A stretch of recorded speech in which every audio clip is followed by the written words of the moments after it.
வணக்கம். பாக்கியலட்சுமி சரியில்ல. கோபி அதுக்கு இதுக்கு டென்ஷனாக வளர்த்துறாரு, உட்காராரு, எழுந்துக்கிறாரு. அவர் டென்ஷனாக இருக்காரு. இதை பார்த்தாரு. அதிகா கேட்குறாங்க, எதுக்காக அப்படி நீங்கள் டென்ஷனாக இருக்கீங்க? சொல்லிட்டீங்களே எதுவும் நடக்கலன்னுட்டு அது கேட்டு இவர் திட்டுறாரு. வீட்டில் பாரு, எங்கள் பசங்களும் எங்கள் அப்பாவும் என்னை எப்படியெல்லாம் பேசுனாங்க, அசிங்கமாக போச்சு அந்த இடத்துல. பாக்கியா வேறு அதை சொல்லிவிட்டு எல்லாரும் என்னை அசிங்கப்படுத்திட்டாங்க, எனக்கு ரொம்ப அசிங்கமாக போச்சு, அதனால தான் இது வேணாம் சொன்னால் நீ தான் கேட்கலான்ட்டு. அப்போ அவங்க அம்மா சொன்னாங்களே அந்த குழந்தை வேணாம் அழிச்சிடுன்ட்டு, அது நல்லா இருக்குன்னு நினைக்கிறீங்களா? அவங்க பசங்க அப்படிலாம் தப்பாக நினைக்க மாட்டாங்க, நினச்சா என்ன, அவங்களாம் வளர்ந்துட்டாங்கன்னுட்டு. நீ உன்னை பற்றி என்ன நினைக்கிறேன்? உனக்கு சின்ன பொண்ணு இருக்குது பரவாயில்ல, ஆனால் எனக்கு பசங்க பேரன் பேத்தி எடுத்துட்டேன், நான் தாத்தா ஆகிட்டேன், அதுக்கப்புறம் கூட இப்போ குழந்த பிறந்தா நல்லாவா இருக்கும்? இது ஊரில் உலகத்தில் இருக்கிறவங்களாம் பார்த்தாக்கா நம்மளை பற்றி அசிங்கமாக நினைக்க மாட்டாங்களா?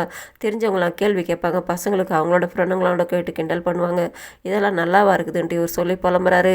அது கேட்டு அவங்க திட்டுறாங்க. அதனால தான் சொன்னேன், இந்த விஷயத்தை நம்ம சொல்லிவிட்டு நம்ம வீட்டுக்கு போயிடலான்ட்டு, நான் இந்த வீட்டை விட்டு வரமாட்டேன்ட்டு இவர் சொல்கிறாரு. எதுக்காக நீங்கள் இப்படி பிரச்சனை பண்ணிக்கிட்டீங்க? சொல்லிட்டு போய்ட்டோம்னா நல்லாயிருக்கும் தான் நானும் உங்களை சொல்ல சொன்னேன், அப்போ நீங்கள் வரமாட்டேன்னு சொன்னால் அது உங்கள் இஷ்டம்ன்ட்டு அவங்க சொல்லிடுறாங்க.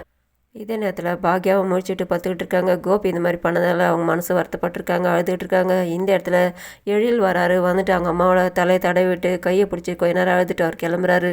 அதுக்கப்புறமா செழியன் வந்துட்டு கொஞ்ச நேரம் உட்காந்து அவங்க அம்மாவோட தலையை தடை கொடுத்துட்டு அவரும் கொஞ்ச நேரம் உட்காந்து அழுதுட்டு போகிறாரு. இதெல்லாமே பாக்யா முடிச்சுக்கிட்டு தான் அவங்க கண்டுக்காத இருக்காங்க. அவங்கெல்லாம் போயிட்டு அப்புறம் இவங்க உட்காந்து அழுகுறாங்க. பொழுது ஒடிஞ்சு கோபி ஜாக்கிங் வந்துட்டு நின்றுட்டு இருக்காரு. அந்த இடத்துல எழில் நிற்கிறார். நான் அவங்ககிட்ட கொஞ்சம் பேசுகிறேன்ட்டு என்ன விஷயம்னு கேட்குறாரு. அப்போ இவர் சொல்கிறாரு, இதுக்கு மேலே அவங்களோட நாடகத்தை பார்க்குறதுக்கு இல்லை, எங்களுக்கு நேரம் இல்லை, எங்களுக்கும் 1000 வேலை இருக்குது, அதனால் நீங்கள் நாடகம் பண்ணிகிட்டு இருக்காது, நான் சொல்கிறத வச்சு பிரச்சனை பண்ணக்கூடாது, அதனால் நீங்கள் வீட்டை விட்டு 2 பேர் போயிடுங்க, நாங்கள் இதுக்கு மேலே எங்கள் வீட்டில் இருக்கிறவங்க கூட சந்தோஷமாக இருக்கணும், அது உங்கள் வீடு கிடையாது, எங்கள் வீடு, அதனால் நீங்கள் வீட்டை விட்டு காலி பண்ணின்னு சொல்லும் போது கேட்டு அவர் ஷாக்கா, அவர் என்ன சொல்கிறதுக்கு நீ யாருடான்ட்டு. ஏன் நான் சொல்லக்கூடாது, எங்கள் அம்மாவோட வீடு, நாங்கள் மட்டும்தான் இருக்கணும், நீங்கள் இருக்கக்கூடாது, நீங்கள் கல்யாணம் பண்ணிட்டு வந்துட்டீங்க, கூத்தடிப்பீங்க, அதெல்லாம் நாங்கள் வேடிக்கை பார்த்துக்கிட்டு மனசு கஷ்டப்பட்டுக்கிட்டுலாம் இருக்க முடியாது, நான் சொல்கிற மாதிரி நீங்கள் காலி பண்ணின்னு சொல்லும்போது என்ன சொல்கிறதுக்கு நீ யார், நான் காலி பண்ண மாட்டேன்டான்னு சொல்கிறாரு. நான் உங்களை காலி பண்ண வைப்பேன்ட்டு அதையும் பார்க்கலான்ட்டு இவர் சொல்கிறாரு. கோபி வந்துட்டு மூச்சு வாங்க டென்ஷனாக உட்காந்துக்கிட்டு இருக்காரு. திரும்ப வந்து ராதிகா கேட்குறாங்க, ஏன் டென்ஷனாக இருக்கீங்க? ஓடிட்டு வந்தது உங்களுக்கு மூச்சு வாங்குதான்னு கேட்டோன்னா அதெல்லாம் ஒன்றும் கிடையாது, என்ன எழில் வீட்டை விட்டு காலி பண்ண சொல்கிறான்ட்டு. ஆமாம் சொல்கிறது சரி தானே, இதை தான் நானும் சொன்னேன்னு கேட்குறாங்க.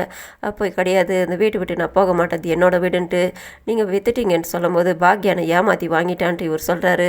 ஏன் நீங்கள் இப்படி செல்லித்தனமாக பேசிக்கிட்டு இருக்கீங்க? இந்த மாதிரி மற்றவங்களாம் சொல்லுவாங்கன்னு எனக்கு நல்லாவே தெரியும், அதனால தான் நம்ம வீட்டை விட்டு போயிடலாம் சொன்னால் நீங்கள் ஏன் இப்படி பேசிக்கிட்டு இருக்கேன்ட்டு. இந்த வீட்டில் நான் இருப்பேன், எங்கள் அம்மா சொல்லிட்டு நான் போகிறேன், பசங்க சொல்லிட்டு நான் போகிறேன், ஆனால் எழில் சொல்கிறதுக்கு யார்?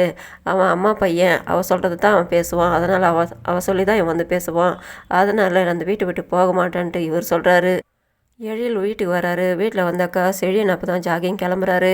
என்ன லேட்டாக எழுந்தியான்னு கேட்டுட்டு, நீ ஒரே மனசோடு தானே இருக்க, நம்ம பேசுகிற ராத்திரி அது ஞாபகத்தில் வச்சுக்கிட்டு அப்பா வீட்டை விட்டு அனுப்புறதை பற்றி அதே ஞாபகத்தில் தானே கீரை சொல்லும்போது ஆமாட்டான்ட்டு. இப்போ நான் அவர்கிட்ட சொல்லிட்டேன் வீட்டை விட்டு காலி பண்ண சொல்லி, அவர் ரொம்ப ட்ராமா பண்ணுவார், அந்த இடத்துல நீ சமாளிக்கணும், சீக்கிரம் போயிட்டு வாணிட்டு அவர் சொல்கிறாரு. இதோட முடியுது. நன்றி, வணக்கம்.